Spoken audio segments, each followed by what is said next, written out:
Operation সিঁদুরের বদলা নিতে এরই মধ্যে পুরোদমে চলছে ভারত বিরোধী অভিযান। বুনিয়ান মারসুস নামটি নেওয়া হয়েছে ইসলামের পবিত্র গ্রন্থ কুরআন থেকে। সূরা আস-সাফের একটি গুরুত্বপূর্ণ অংশে এই নামের উল্লেখ আছে। পাকিস্তান সেনাবাহিনী জানায়, বুনিয়ান মারসুস একটি আরবি শব্দগুচ্ছ, যার আক্ষরিক অর্থ সীসা দিয়ে গাঁথা একটি সুদৃঢ় কাঠামো। সূরা আস-সাফে বলা হয়েছে, নিশ্চয়ই আল্লাহ ভালোবাসেন তাদের যারা তার পথে যুদ্ধ করে শৃঙ্খলিত সারিতে, যেন তারা একটি সীসা গাঁথা প্রাচীর। পাকিস্তানি সেনাবাহিনীকে দৃঢ়তার প্রতীক বোঝাতেই ভারতের বিরুদ্ধে এই সামরিক অভিযানের নাম দেওয়া হয়েছে বুনিয়ান মারসুস, অর্থাৎ পাকিস্তান সেনারা সীসার দেয়ালের মতোই শক্তিশালী, অপ্রতিরোধ্য। তারা সংঘবদ্ধভাবে এবং বিশ্বাসের দৃঢ়তায় শত্রুর মোকাবেলা করছে।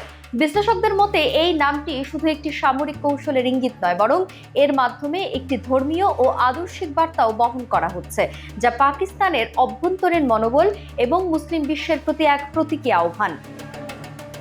এদিকে ভারতের অপারেশন সিন্দুরের প্রতিশোধ হিসেবে দেশটিতে পাল্টা হামলা শুরু করেছে পাকিস্তান।